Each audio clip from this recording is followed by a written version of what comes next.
So now I'm going to talk about the graph editor. So the graph editor is one of the best things if you want to learn animation, Blender 3D animation, and any animation. It really controls a lot of the things. So by opening the same window, remember how we did? Let me recap. So it's like, this is the keyframes you can add by clicking I. Pretty simple.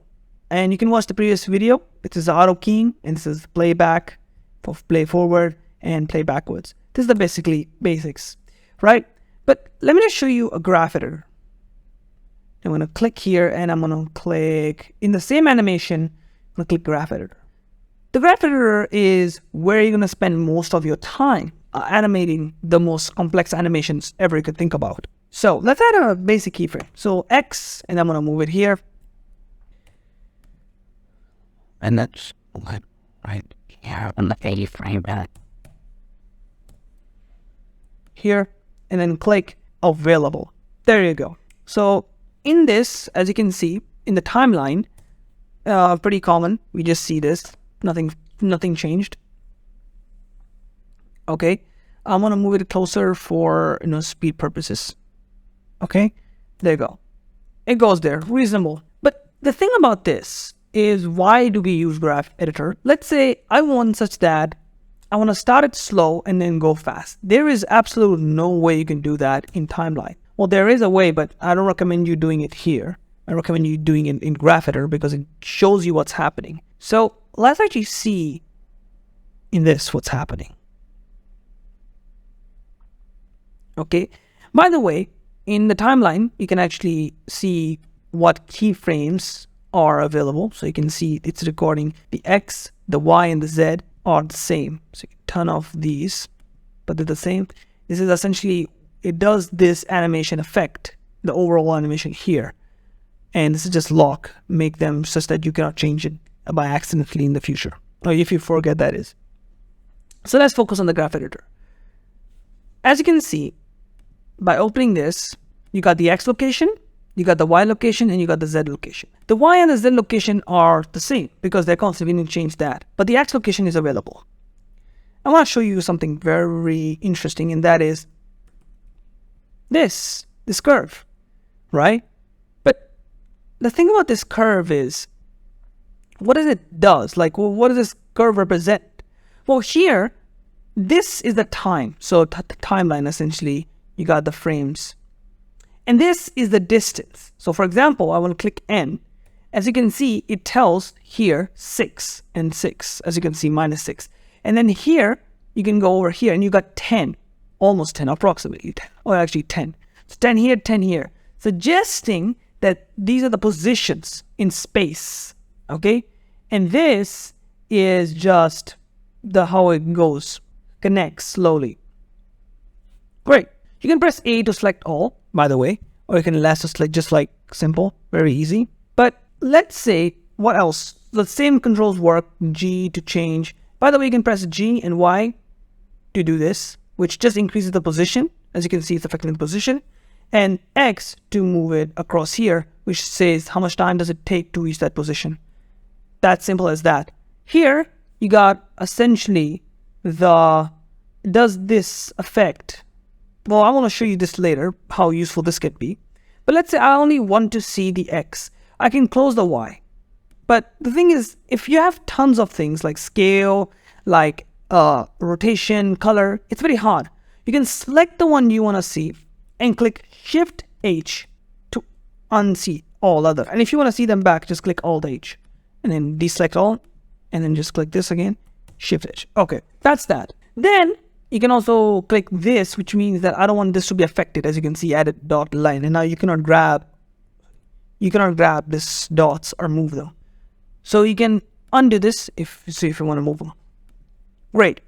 So and by the way, there's no controls here, unlike the timeline. So it's very useful to have the timeline below you, so it can give you a ton of control, or above you.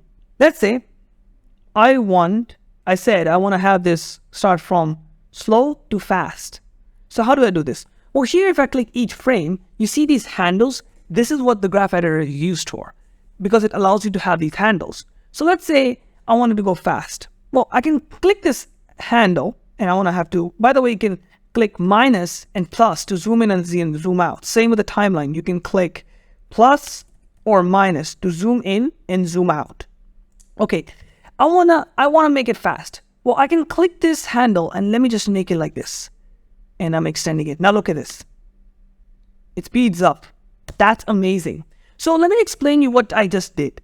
When I move the handle this way, perpendicular, or actually move it 90 degrees, it started slow. The steeper the slope, the faster the movement change. So you can see it goes from here to here, and it's not fast enough. But when it reaches here, it's very steep, so it reaches very high speed. So very useful for animating any quick like quick hand movement, quick like car movement. Very useful for those. So now I'm gonna say, okay, that's great. But when I click A and I click T, by clicking T, you will see something very useful. You will see interpolation. Now this interpolation is very useful because currently by default the interpolation is set to Bezier, which gives us these handles. But let's see what will happen if I click linear. Well, now as you can see, it doesn't increase speed or not decreases. It's constant. It's constantly increasing by like certain amount. I don't know how much it is, but it's certainly increasing by a certain amount. So click A and then T. What is constant going to be? So there's a difference. So linear is like constantly increasing, but constant is this. It's literally no change and then sudden. This is very useful if you want to check the timing of your animation. Very useful if you want to check how your animation works, or you just want to see all the keyframes, individual ones, without having the other, interpolation methods annoying you. And the other ones are, well, they're basically very simple. Like they're just like using math to describe. The math is the name, it's a mathematical name, and then it just shows you how steep the curve is. And then there's like bounce dynamic effects. Let me show you what it does. It shows you the bounce. Very useful indeed. But mostly you will be spending your time in the Bezier. It really gives you the top-notch control. By clicking N and clicking the keyframe, you see all these things. Don't worry about this currently, but what it actually is just the interpolation method here. Handle type, but not much, We will discuss this in later tutorials. But for now, this is fine. Now add modifier. Now, a modifier is very useful, but we were only discussing the noise modifier, as that is very, very useful, honestly. It allows you to have interesting effects on your animation. So the noise essentially adds noise. You can have, now this is the blend type. So the blend type simply means replace, add, multiply. So you can multiply. So it multiplies this noise on top of our animation. Replace is, well, replaces, but it doesn't replace anything. I don't know what it does. And then it adds on top of our animation. Subtracts. Okay, we'll go with replace. The scale just, as you can see how it affects the scale. And the strength just affects the position. Offset just moves it. And then phase, it kind of moves also, but it's a different type of movement. And influence, this by default is off, allows you to, how much does it affect the animation? By how much? Okay, fine. Then you got restrict range. Now, restrict range is interesting. So the first one is, when does it start and when does it end? By 0, it does not start because it just stays here. Let's actually increase it. Let's see what happens. It starts. Okay. So now as you can see, it ends. Very useful. You can also control it mid-animation, which is very useful. As you can see, control mid-animation. That's amazing. Really fluid.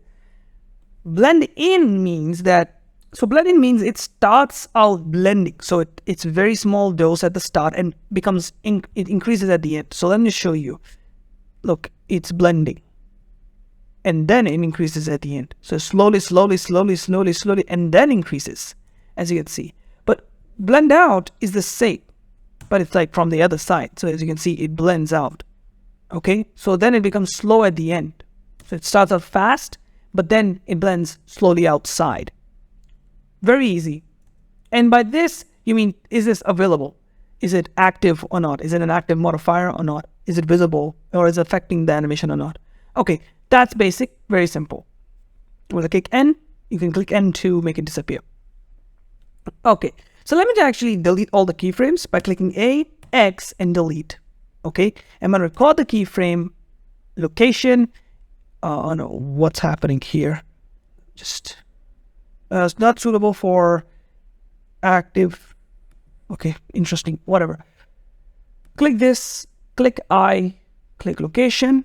G, and then actually this time, not this time. Actually, just I'm gonna set the location, and then I'm gonna use the auto keying. I'm gonna click space and G, and I'm gonna move it. Okay, let's see how many keyframes it added. It added a lot. As you can see, it recorded everything. I just want to show you by this thing. Here, as you can see, I'm going to turn off the auto keying. What does this do? Well, let's say I recorded all of this motion. Okay, all of this motion. By the way, I only want to see is the X location. So Shift H. So I can see I recorded all this motion. Okay, but you know, I only want to see this motion in the X axis. How does I do this? Well, I can just remove all these arrows and also remove all of this. And now this motion that I recorded will only happen in the X direction. So only the X part of the motion I just recorded will happen. That's very useful. Let's see if I click the Z, what will record. Well, now on the Z axis, I'm going to close this. You can see it records this part. So yeah, you can do that. That's the basics of the graph editor. It's not that scary. It's very easy to use. And well, there are other features like you got smooth keying, mirror, you got copy frame, paste frame, duplicate, delete frame, handle type, interpolate. There are many other things, but soon enough later, you will learn it yourself. But I will be making tutorials to actually follow this entire thing. So don't worry about it. It's very easy to use. So thank you for watching. That's it for the beginner use of the graph editor. Also, you can scale also. That's very useful. You can scale if you want.